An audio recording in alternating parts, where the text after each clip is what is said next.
That is how you respond. How's it going, Mets fans? Thank you guys all so much for chiming in for the latest post-game show here in WardyNYM, as I'll be breaking down my raw reactions and analysis to tonight's monstrous 11-3 win in Game 2 of a 3-game set over the Miami Marlins. Appreciate everyone first chiming in to the live show, and for people on replay, you know the drill by now. Make sure you smash that like and subscribe on. Help us get to 100 likes for our first short-term goal, and help us get to 18K subs for the next short-term goal on the channel. But more than anything, guys, everyone first chime in. Let's get those W's in the chat, all right? I'm not going to go too tomato-faced tonight again. The Mets, they should be obliterating all these teams, right? Minimum winning. They're now 4-4 so far to begin their 16-game stretch of well below 500 clubs. But thankfully, they get a win tonight after, look, I'm sorry, the Mets collapsed. Clearly, the Mets were not going to win. I'm going to tell you right now to all the schmucks, make sure to get your schmuck and overall Bleav in Queens merch down below and shop.bleav.com in the description if you guys want to check it out. I'm sorry. I thought the Mets season ended 1,000 times from how you schmucks act with me on social media here on the channel. And hey, we'll see what happens with the Braves and the Mariners tonight, but the Mets can only control their own destiny, folks. Win ball games, win them the way that you're supposed to win them, and the Mets did exactly that against the Pablo Lopez, who's been a really strong starter this year, but not when facing the New York Mets. The Mets have shelled this guy almost every single time that they have faced him, if not every time that they have faced him this regular season, and that held true again tonight thanks to that massive, that monstrous that we'll be getting into, that huge 8-run inning, one of the best innings the Mets have had throughout the entirety of this season for the team in Queens. You see Cookie Carrasco with a huge comeback start after not looking great against the Nationals, giving up those only one earned run, but 5 because of the error to McNeil in that start. Cookie, again, did not have any rehab starts coming off of his oblique injury. Absolutely cruised here in Miami, made a statement like he has all year long against the Miami Marlins. Francisco Lindor, the father of Miami, that being in the Marlins. Eduardo Escobar staying red hot, and Mark effing Canha with his first career grand salami in a nutshell cultivated this big Mets W again tonight, folks. So we got a lot to get into. Thank you guys all so much for chiming in. I greatly appreciate it. We have a plethora of topics to break down inning by inning after a big Mets win like this. You know the drill. We got it in our notes.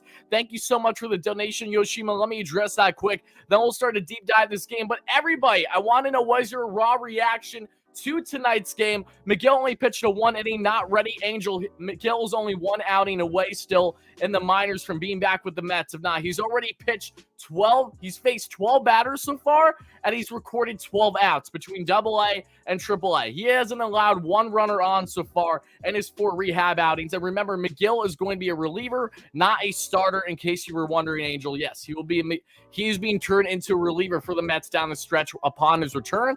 We have the updates on the left side of the graphic, as you guys can see. That will be deep diving later in the show. Yoshima, thank you so much for the dono. I appreciate that. I love you in more ways than one. If you know, you know. Absolutely big game for the Mets tonight. They needed to make a statement. Look, this had a lot of swagger, just like the Mets dominating the doubleheader against the Pirates when they scored that huge, 9 or 10 runs right in that second game of the doubleheader. Outscored the Pirates 15-2 that day. Today, after what was a brutal loss yesterday in Game 1, in which it was a 1-run ball game, grounding into a lot of double plays, and having Joely Rodriguez in there in a 1-run ball game, which still bothers me personally. However, the Mets made up for it and then some in this matchup. So many positives. Eduardo Escobar is literally on fire right now. He is like the meme of the guy that's holding that bat that's on fire that you saw in that game. I think it's the Savannah Bananas, that league, whatever it is. Regardless, Eddie's been red hot. James McCann's been red hot. Even though Jeff McNeil had 1 RBI more than McCann tonight, I still had to put McCann in my top 5. He's been playing some really good baseball. It's great to see him barreling baseballs, and he's gotten unlucky. He's had a lot of hard outs that are going right in the gloves of defenders. But today, he got himself a nice double, got himself an RBI. James McCann is putting up some decent at-bats for the first time all year. So is Eduardo Escobar, but Eddie, not even just his great offense tonight, a triple away like Lindor of the cycle, but it's that defense. I've never seen Eduardo Escobar look this smooth, both with the plate from the left or the right side of the plate, and also with that great defense. He was looking like Nolan Arenado out there to a certain degree, playing deep at third, gained some huge outs. One of them just was safe for the runner, but Eddie's been looking great defensively, even better offensively, and these have all been massive factors into the Mets winning 4 of their first 8 games against these lesser opponents. Eddie has been the heart of it all, and that was on full display once again tonight, guys. So let's get into this game. Continue smashing that like and subscribe button. Greatly appreciate it, folks. But again, the Mets just dominated in every single way that you expected this team to, especially, again, for the first time since April 11th, the Mets are not in first place. They're out by half a game. Now, if the Braves do, in fact, lose tonight, again, if they do, they do. If they don't, they don't. Regardless, if the Mets, they won, the Braves lose, then the Mets are back up at first at half game, and I'm sure I'm gonna tweet something silly about it later tonight or tomorrow, just because I can. I'm gonna be staying up late tonight for UFC 279 for all my MMA fans out there. That's gonna be a big fight. I'm gonna head to that right after this one. But let's deep dive this game. Enough of me talking about myself more than I usually do. The New York Mets have Cookie Carrasco on the bump against Pablo Lopez. Cookie, again, looking for a bounce-back outing. That's exactly what he got. Shout out Cookie and shout out the Mets. First time in a while I won a parlay like $100 on a $10 bet. Thank you very much. I only need a couple hits to win, and Cookie 5 strikeouts. I got that by the time we were in the 6th inning. So a lot of things were going right for Mets fans, and including myself and all the schmucks out there that have said for literally not just the past 48 hours, for the past month or however long it's been, that the Mets have collapsed this season when they've been 60, then when they've had a 600, their winning percentage has been over 600 since the beginning of June. It's not their fault that the Braves have been 720 or whatever it is, right? It's the Braves are on a historic run right now. We know that the Mets can control their destiny. They've been underwhelming, to say the least, so far here in September. They deserve the rightful criticism. They deserve to fall out of first place the way that they have. But now you can see the hunger in them, and hopefully they can continue their winning ways into a winning streak with a win tomorrow and in the days going forward with their lawn homestand against the Cubs, and then a 4-game set at home against the Pittsburgh Pirates. So the Mets start off this game in the first. 3 hits, could not score a run. And it was a little concerning at first, but thankfully it would not last long. The Mets would break out, and they, again, were barreling the likes of Pablo Lopez left and right in the start, guys. Nimmo with a base knock. Lindor with a double play, unfortunately, which was, again, frustrating when you had a guy there with less than 2 outs. McNeil with an infield single, Alonso with a single, and Naquin with a flyout to end the top of the first. We get to the bottom of the first with 2 outs, Wendell with a single, and Cooper with an RBI double. And then just like that, for the first time in a while for the Marlins, they have a lead in the first inning, and the Mets are already trailing. Frustrating when, again, you have 3 base knocks in the first for the Mets, but they would bounce back, and then some, to put it lightly. We get to the second inning, guys, with 2 outs. Eduardo Escobar with his first base knock of the night. The Mets will not score anything that inning, but nice to see Eddie continue to be red hot in the swing of things. And he's a guy that you could argue should be even higher in the order right now, even though Naquin wasn't terrible tonight. He won 1 for 3 with a double, but again, that was a double because of a poor play in left field by the left fielder for the Marlins. But expanding further, guys, in the bottom of the second, Miggy Rojas, who's really started to kill the Mets once again like he has in years past, with a single. And then Stallings with a double play ends the inning. Cookie's feeling comfortable, and he would start to cruise after that second inning. Lindor with a double in the top of the third, everybody. Jeff McNeil with an RBI single and then gets to second base. That's all the Mets would do in the inning, but they would tie up this ball game 1-1 in the third. Let's see. And Cookie then in the bottom of the third with an easy 1-2-3 inning for the first time tonight, and surely wouldn't be the last. Canna with a walk that you see there in the top of the fourth. Vogie with an opposite field single. Eddie with an RBI double. Nice. The Mets already get the lead at that point. McCann with an RBI Blue Boppo single. And guys, let's remember that when they got to the 4th inning, the Mets just kept hitting. Mark Canha started the inning, and they went past through the lineup. Mark Canha had 2 at-bats in the same inning, and he wasn't even the guy to end the inning. It was insane. They were cheating off on Pablo Lopez like they've done so well in recent starts against him this season. So you see there McCann with the RBI Blue Boppo single to give the Mets a 2-run lead at that point. Nimmo with a walk. Francisco Lindor with an RBI single, his 90th RBI of the season, continues to murder the fish that are in Miami. McNeil with an RBI sac fly. Alonso with a fly out. Naquin with a walk. And then you see Pablo Lopez would exit this game. Bases loaded. All something that he has to be concerned about. Lopez ends up giving up a total of 8 earned runs tonight because they bring in the southpaw, that being in Nardi, and Nardi gives up a grand effing salami, the first grand salami of Mark Canha's career. I love it to start the game. I had Mark Canha and Cookie Carrasco as a thumbnail. A lot of times I change the thumbnails depending on what players stand out the most, but Mark and Cookie were two of the guys that stood out the most in part tonight. Again, Mark's first career grand slam, he had an 800 average against Pablo Lopez entering tonight, and it's kind of funny how he only got one hit tonight, and it was against the southpaw and Wardy. That blows the doors open. The Mets they score 8 effing runs in the 4th inning, everybody. And then you see Daniel Vogelbach right away, lefty on lefty with an opposite field single. The inning would end soon after, but 8 effing runs. That has to be, I'm pretty sure that's tied for the most runs the Mets have scored in an inning all season long. So for a Mets team that, again, according to every schmuck out there, their season ended yesterday. It ended today. I don't want to hear any of this nonsense. I expected this seesaw back and forth between these two clubs themselves and the Braves down the stretch. Mets have to control what is in front of them on a game-by-game basis. They have 22 games left this season. It's important for them to go out and get on a hot stretch now. But again, how did the Braves fare these next 2 games in Seattle can be indicative of things looking at the division. But one thing I do feel strongly of, I wouldn't be surprised whatsoever if, again, both these teams are in a spot where whoever wins that final series against each other in Atlanta will ultimately win the division with how things are currently pacing out to be. But the Mets get that absolute massive 8-piece. You can't order it at McDonald's, but again, they would soon get a 10-piece. They would add on further runs. Cookie Carrasco in the bottom of the 4th after what felt like an hour-long inning. And the top of the 4th, just half inning, Cookie with an easy 1, 2, 3, 4th, including a strikeout and 2 beautiful comebackers, soft comebackers. He plays it himself. Again, they were identical back-to-back for the 2nd and 3rd outs there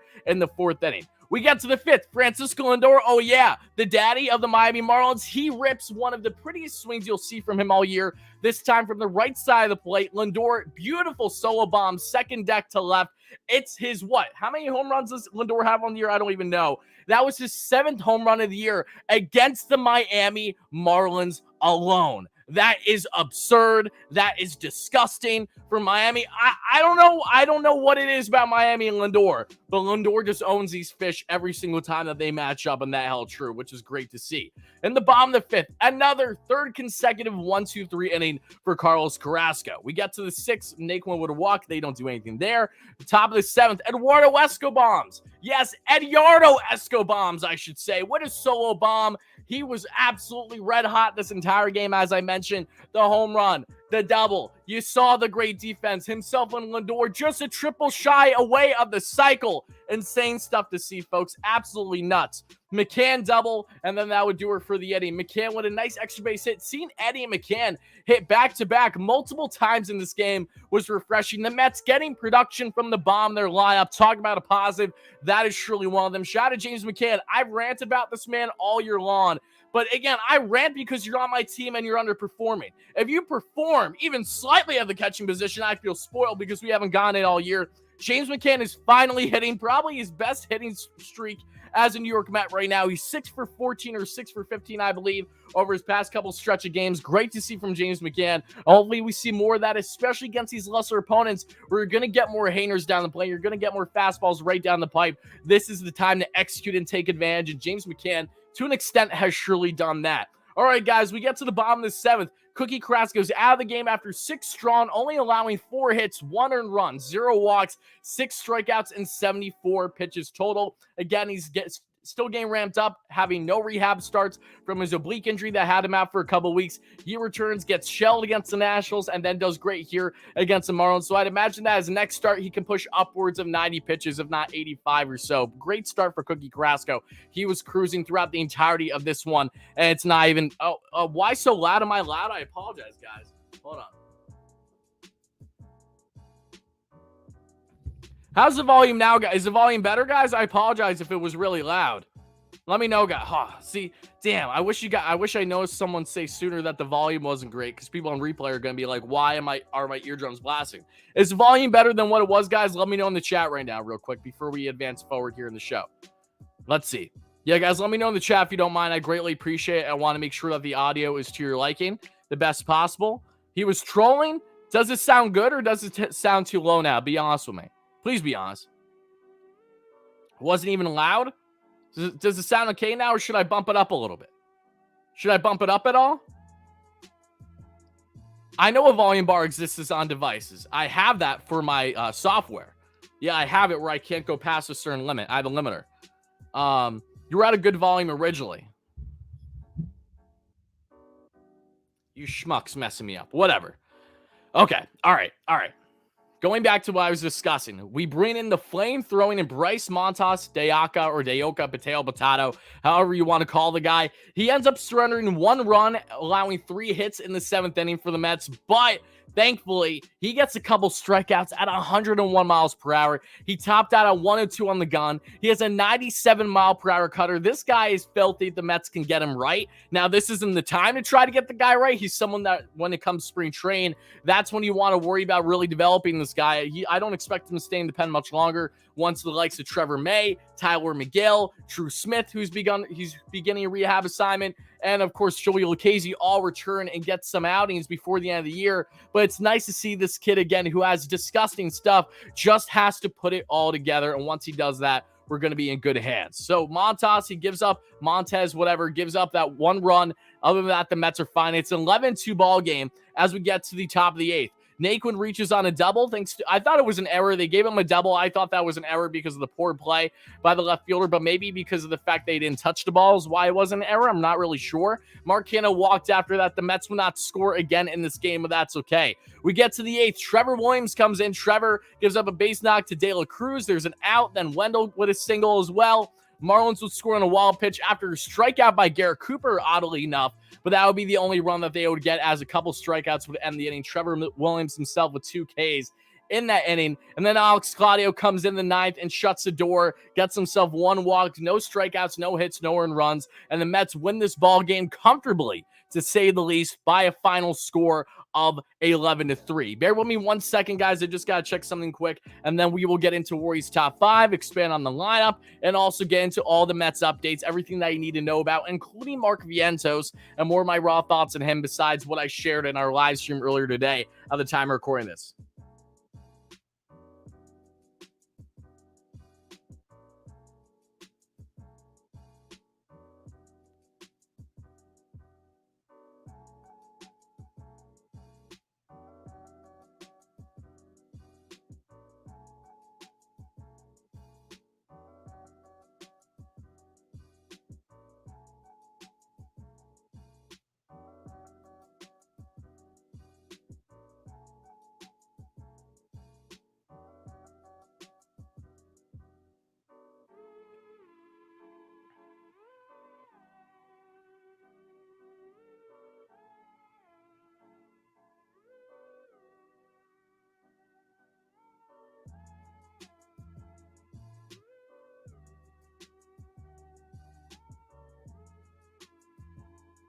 Okay, guys, getting back into this one, let's break down Wardy's top 5, okay? So, yes, I know that there's a slight bias here because Mark Canha, I expected to have a good game. However, the guy gets his first career grand salami. I feel it only does its justice if I have him at number 1. So that's why I did. Canha goes 1 for 3 with a beautiful grand slam. Again, that was so sick. I felt like it was going to happen because he's been hitting really well against lefties, especially over the past month and a half. Canha, however, what we see here, 1 for 3 with 2 runs scored, 4 RBIs, and 2 walks. Mark Canha got on base 3 times today and scored 4 runs for the Mets, RBI-wise. My number 2 star, I really want to make him number 1. I really debated about for a while, and that was Eduardo Escobar, 3 for 5 with the home run, the double, the 2 RBIs, and the 2 runs scored. But the thing about Eduardo Escobar that made me want him at number 1 is, even though he didn't have the most RBIs in this game, he's someone that his defense really just wowed me. It's one thing to have great offense for the first time all year on a consistent level, that is Eduardo.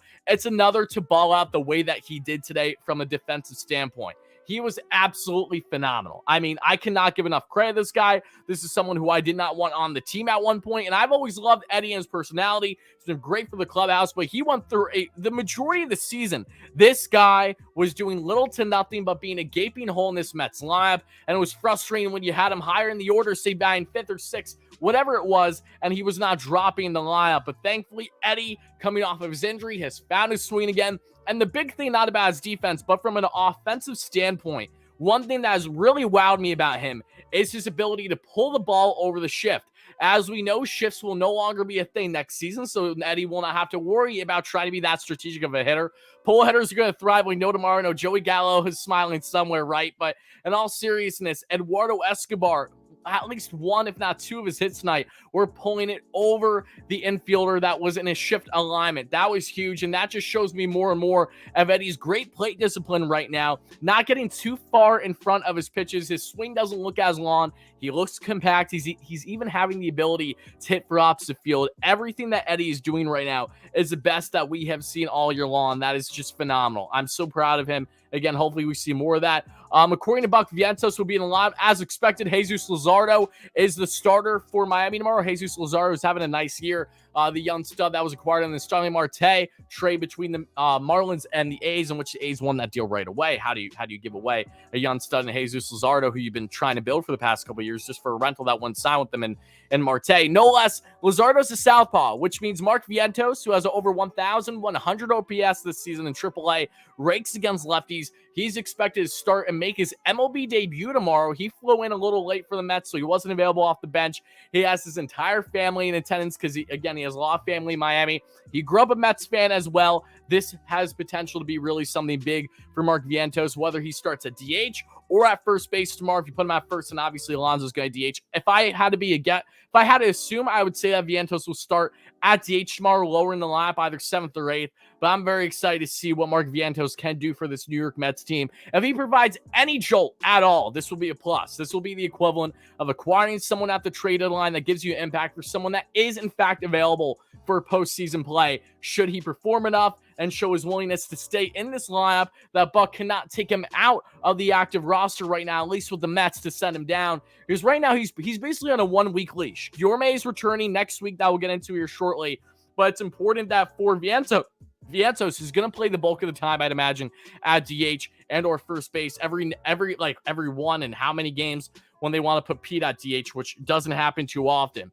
Point is that Vientos has a chance to really make a statement, something that he's done in AAA all year long. Now he's going to have all of his family, friends in attendance, being a diehard Mets fan growing up, being a New York Met. This is a time for the kid to thrive, even if it's just at the DH position, because he doesn't have much of defensive upside at all right now. Beatty was underwhelming, to say the least, at third in parts in his little stint up until his injury. Vientos is even worse than that. He needs plenty of work with his glove, and that's why you can expect him mostly at DH. But again, even if he's starting the way that Darren Ruff is starting games usually as a guy to hit lefties for the 1 of 3 games on average in a series where you're facing a lefty starter, that's fine as long as the kid can produce. I don't expect him to be much worse than what Darren Ruff has given you so far, because if you don't know, Darren Ruff has literally given the Mets nothing thus far, as frustrating as it is. So hopefully Vientos can be what Darren Ruff was not able to be so far this season post-trade deadline, and give the Mets a nice healthy spark in this offensive lineup for the remaining 22 games of the season.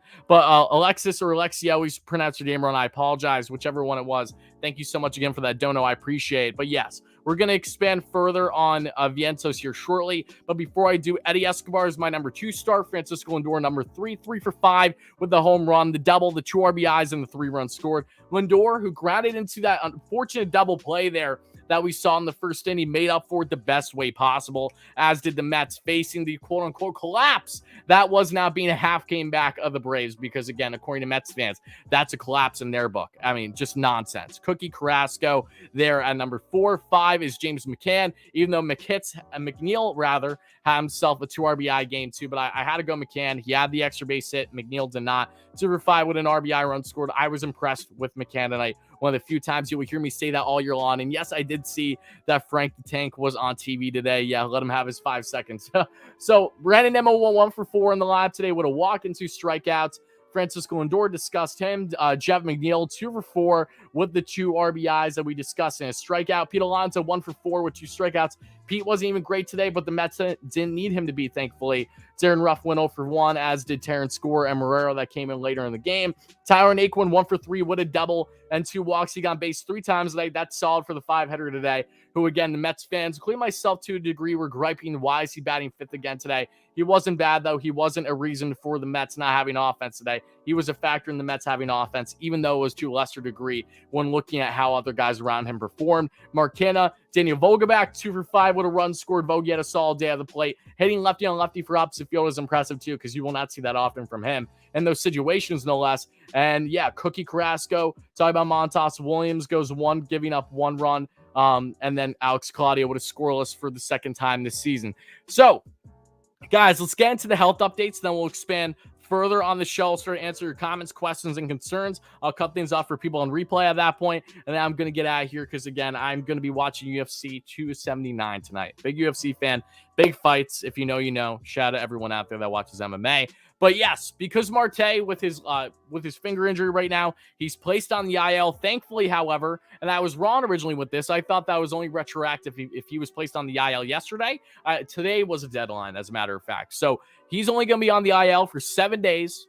And then we'll see. Hopefully he's healthy and feeling good enough to return to the lineup.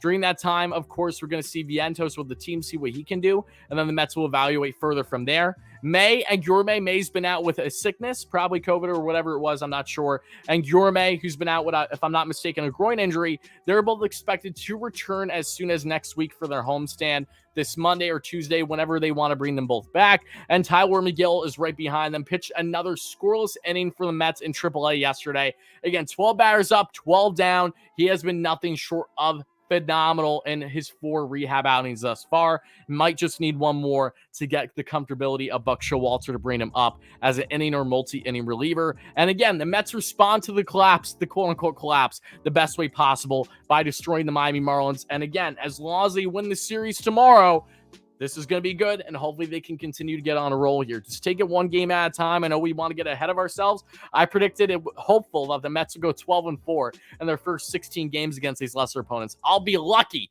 if the Mets go with Anthony Recker. My co-host predicted that being 10-6. So hopefully the Mets, again, can get themselves on a bit of a roll here. There's no better time than now to do it. Mark Vientos looking for his debut tomorrow, as Buck Showalter announced in post-game presser. That is great to see as well. And for Marky V's sake, it's just about by doing anything to provide to this Mets offense, to this line. Now, again, they're in a spot now where their offense, when it's rolling, has been great, but it's been so inconsistent that you're not seeing it nearly as much as you should against lesser opponents. Again, I'm not trying to compare here, but we know how the Braves play against these lesser teams. They always dominate them. So I want to see more of that domination. Or if you're not going to dominate them, at minimum, win the ball game. You know, it shouldn't be the case where you need to absolutely dominate these teams to win the ball games. No, you should be able to win these close games. Yesterday, regardless of Joely blowing it, you should have still won that game, and you let it slip past you. Now tomorrow, the Mets are facing, again, a really nice young stud of southpaw, Jesus Luzardo, who's having a really nice year for the Miami Marlins. How deep is he going to go? How are the Mets going to hit against lefties? I'm not sure. But if there's any time for Mark Vientos to shine in his debut, it's a matchup like this in Miami with his entire family and friends there. And again, growing up being a Mets fan, let's see what the kid can do. And again, that's all I got for you guys. So for everyone here in the live show, let me hear, what is your biggest raw reaction from tonight's dominant 11-3 win over the Miami Marlins? And for people on replay, make sure to smash that like and subscribe. As always, folks, greatly appreciate it. Let me know your thoughts in the comments below. What is your biggest takeaway from tonight's game? Who's your number 1 star? Let me hear it all. As always, folks, thank you all so much for watching. People in the live show, let's get your comments and questions now. People on replay, this is where we're cutting things off.